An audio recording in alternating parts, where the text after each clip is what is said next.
युद्ध किया। सात्यकी ने द्रोणाचार्य को भीषण संहार करने से रोके रखा। भीष्म द्वारा सात्यकी को युद्ध क्षेत्र से भगा दिया गया। सात्यकी के 10 पुत्र मारे गए। कौन मजबूत रहा, इस दोनों ही पक्ष ने डटकर मुकाबला किया। छठे दिन का युद्ध। कौरवों ने क्रौंचव्यूह तथा पांडवों ने मकरव्यूह के आकार की सेना कुरुक्षेत्र में उतारी। भयंकर युद्ध के बाद द्रोण का सारथी मारा गया। युद्ध में बार बार अपनी हार से दुर्योधन क्रोधित होता रहा, परंतु भीष्म उसे ढांढस बंधाते रहे। अंत में भीष्म द्वारा पांचाल सेना का भयंकर संहार किया गया। कौन मजबूत रहा, इस दोनों ही पक्ष ने डटकर मुकाबला किया। अगले पन्ने पर 7वां और 8वां दिन। 7वें दिन का युद्ध। 7वें दिन कौरवों द्वारा मंडलाकार व्यूह की रचना और पांडवों ने वज्र व्यूह की आकृति में सेना लगाई। मंडलाकार में एक हाथी के पास 7 रथ, एक रथ की रक्षार्थ 7 अश्वारोही, एक अश्वारोही की रक्षार्थ 7 धनुर्धर तथा एक धनुर्धर की रक्षार्थ 10 सैनिक लगाए गए थे। सेना के मध्य दुर्योधन था। वज्राकार में 10 मोर्चों पर घमासान युद्ध हुआ। इस दिन अर्जुन अपनी युक्ति से कौरव सेना में भगदड़ मचा देता है। धृष्टद्युम्न दुर्योधन को युद्ध में हरा देता है। अर्जुन पुत्र ऐरावत द्वारा विंद और अनुविंद को हरा दिया जाता है। भगदत्त घटोत्कच को और नकुल सहदेव मिलकर शल्य को युद्ध क्षेत्र से भगा देते हैं। ये देखकर एक बार भीष्म फिर से पांडव सेना का भयंकर संहार करते हैं। विराट पुत्र शल्य के मारे जाने से इस दिन कौरव पक्ष की क्षति होती है। कौन मजबूत रहा, इस दोनों ही पक्ष ने डटकर मुकाबला किया। 8वें दिन का युद्ध। कौरवों ने कछुआ व्यूह तो पांडवों ने 3 शिखरों वाला व्यूह रचा।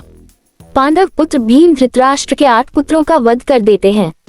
अर्जुन की दूसरी पत्नी उलूपी के पुत्र ऐरावत का बकासुर के पुत्र आश्रयश्रृंग अम्बुलुष के द्वारा वध कर दिया जाता है।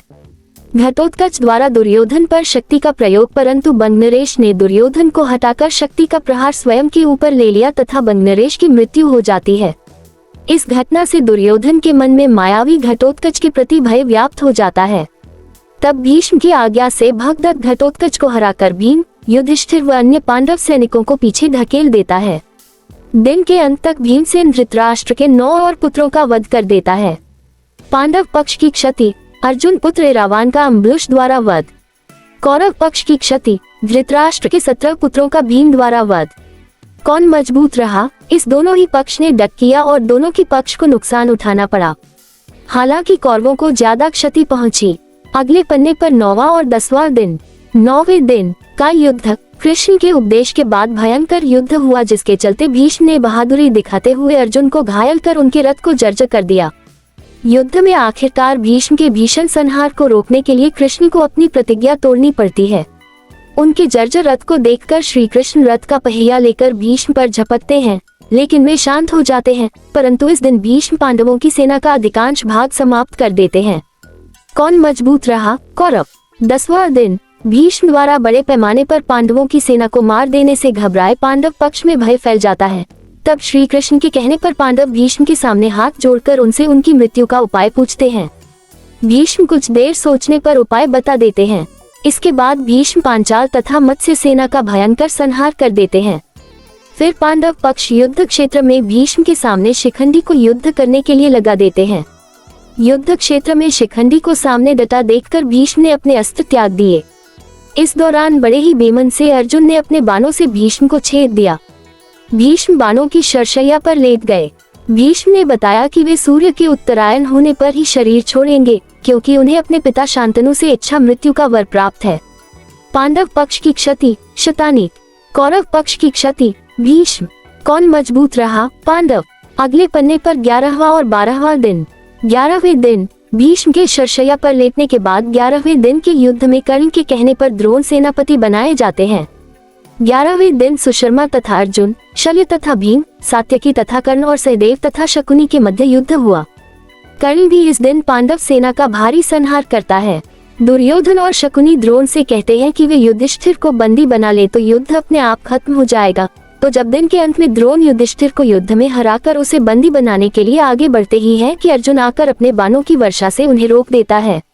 नकुल युधिष्ठिर के साथ थे, वह अर्जुन भी वापस युधिष्ठिर के पास आ गए।